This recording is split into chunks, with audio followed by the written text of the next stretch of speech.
Coming up on the Paper Talk today, we'll be getting some quotes from the manager and the captain after Manchester United's dismal display against Brighton. Also, what is happening with Antony? It looks like he's on the verge of a move to Spain. Plus, we could have some incomings. Let's get into it.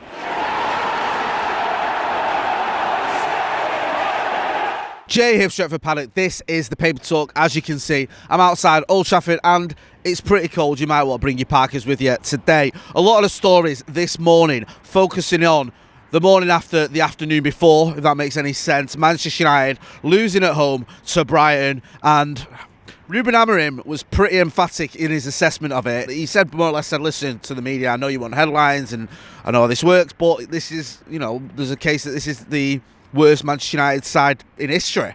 Worst United side ever, which is, it doesn't get more sort of critical than that. To be honest with you, if you're saying this team that I've got, this group of players are amongst the worst that the club has ever seen. Now, a lot of people have looked at that, a lot of people speaking about it on social media and saying, what sort of message is that to some of these players? It's not exactly a confidence boost, but then, do they deserve a confidence boost? Do they deserve an arm round the shoulder? Or do they deserve a bit of criticism and some cold, hard truths? But I'm just curious about how this is going to go down. How Ruben Amorim's comments are going to go down with INEOS and with the likes of Jason Wilcox and Omar Brada. Let's not forget, he's saying that this team, sort of paraphrasing here, but he's saying basically this team is the worst United side or one of the worst United sides in history.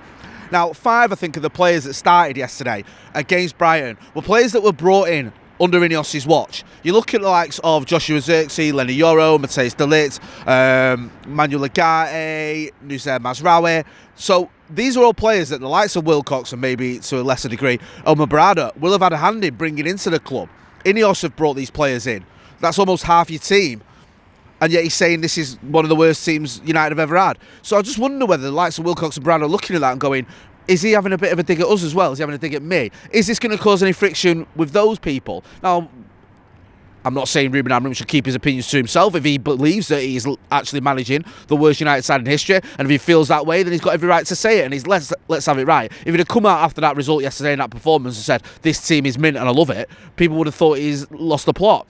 But I'm just wondering whether there might be the first signs of not all being rosy between Ruben Amorim and Jason Wilcox and Omar Brada. We've already seen Dan Ashworth get jettisoned, and part of the reason for that was it was reported that perhaps his relationship with Sir Jim Ratcliffe wasn't as strong as Jason Wilcox and Omar Brada's was. Also, his relationship with the likes of Wilcox and Brada wasn't as strong as those two, because those two have worked together at Manchester City before, have known each other for a little while and seem to be on the same page with a lot of things. But it's human nature. If let's say Joe criticised the video that I made or that I was on, he might say, I don't like that video, it's rubbish. I might say that as an insult towards me or a criticism of me. And I just wonder whether the likes of Jason Wilcox and Brada are looking at that and thinking, is he having a dig at me? I'm not trying to stir anything up here, but it's just his human nature, and it just makes me wonder whether they are all on the same page, whether they all are all happy. Interesting to see what happens here and how this relationship develops moving forward, because at the minute, it ain't working. Now, I'm not having a go at Ruben Amorim, it's early doors, and we know the problems he's got. We know the team he's inherited. As he just said, it's one of the worst United in history. But you cannot keep losing matches. Something has to be fixed. Something has to change. And in the summer, we expect to go big in the transfer market. Are the likes of Wilcox and Brada going to be involved in those transfers alongside Ruben Amorim? I don't know how this is going to pan out, but I know that Manchester United cannot afford to keep losing the way we have been. We need to back this manager. I said it yesterday after the game. We need to back him properly. Whether that's involving Jason Wilcox and Omar Brada to the degree it was in the summer, we'll have to see. Let me know in the chat and the comments. Let us know what you think. Give us your voices and opinions on what went down yesterday, because it's just getting worse, isn't it? Especially here at Old Trafford. We've had a couple of positive results at Anfield at the Emirates, but at Old Trafford, we have been watching garbage far too often this season, and there's no sugarcoating it, I'm afraid. Ruben Amorim has obviously made his thoughts clear. So did Bruno Fernandes after the game as well. He spoke about the lack of confidence in some of the players, and that's a worry when your players are feeling, like they don't have that confidence going out onto the Old Trafford pitch, where they concede a goal and they can't rally, they can't kick on, they can't bite back or fight back. Now, I know Andre Onana's mistake more or less killed the game, but even so, it wasn't a good team performance. We can point a finger at him, and he deserves a bit of finger pointing because he was woeful, but it's not just him. A lot of those players yesterday didn't turn up, and they haven't been turning up for a little while, especially here at Old Trafford. And whether that's confidence, whether it's tactics, whatever it is, something needs to change, and it needs to change quickly, because this season is, well, I think we're past unravelling, aren't we?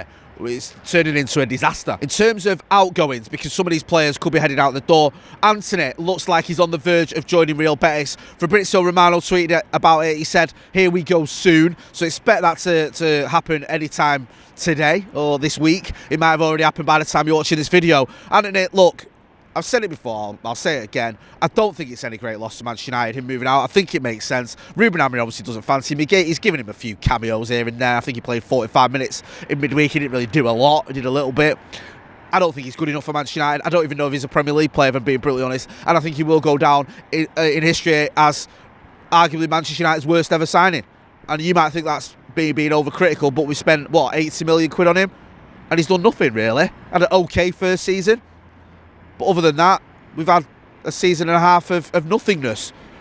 So, yeah, I wish him well at Real Betis, but I hope we get a permanent move out of it, because I don't want to see him come back in the summer, because I don't think he's good enough. Again, get involved in the chat in the comments and tell me whether you agree or not. One player who could be coming in is Jamie Gittins, I think, from Borussia Dortmund. Now, I think our mate Florian Plettenberg, who's been on the channel, has spoken about this, tweeted that he could be heading. There's a few clubs looking at him though, and one of the reasons that he might believe in Dortmund is if they don't get Champions League football. Well, newsflash, United probably won't have Champions League football. Yes, we can win the Europa League and maybe get in through the back door, but there's a good chance we don't have Champions League football. Now, we can still sign players without Champions League football. We signed Paul Pogba and Zlatan Ibrahimovic when we didn't have Champions League football, but it ain't going to be easy. And if you're a young player, young sought-after player, I think he's got about 16 goal involvements this season. He's doing very well for Dortmund. Are you going to want to come to a club that's just finished in the bottom half of the Premier League, which is more than likely where we're going to finish, and doesn't have Champions League football to offer you? Probably not, especially when you've got other clubs that are interested, other clubs that can potentially offer you Champions League football. Are you going to go, no, not for me, I'm going to go and play, well, not even in the Europa Conference. There's a good chance we won't even make that next season. We'll have to wait and see what happens with this. Talented youngster, he was at Manchester City. I know there'll be shades of, oh no, it's another Jadon Sancho, City to Dortmund, then to United, that never works. But let's not be silly about it. He's a completely different player. We'll wait and see what happens. We'll keep you posted on that one. It's one to keep an eye on. Another one to keep an eye on is Ait Nouri. I think we've been linked with him. I think there's a couple of publications mentioning this potential move from Wolves. We spoke to Ben Jacobs about this last week. He said it, I'm paraphrasing Ben, but I think he said it wasn't likely. Again, it's always something, stranger things have happened. You can keep an eye on it, but he doesn't think it's likely to happen. We have been linked with about 3 players from Wolves, haven't we? I think we've been linked with Gomez, and I think we've been linked with, is it Cunha as well? We've been linked with all those players. So I know, like, sometimes you want to buy players from your relegation rivals, but I don't think that's the way to go for Manchester United, to be honest with you, going and buying half the Wolves team. But we'll wait and see anyway.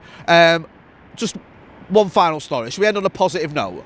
Manchester United beat Manchester City 4-2 with a hat-trick. Ella Toone was the hat-trick hero as the City women were beaten by Manchester United. It's good to see it. We don't have much to cheer about at Manchester United at the minute, so at least the women are flying the flag when the men's team are absolutely atrocious.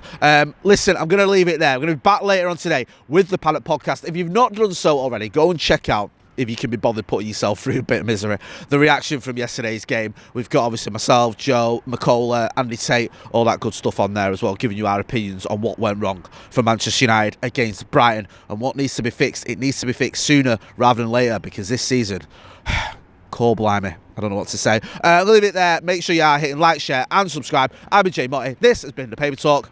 Thanks for watching.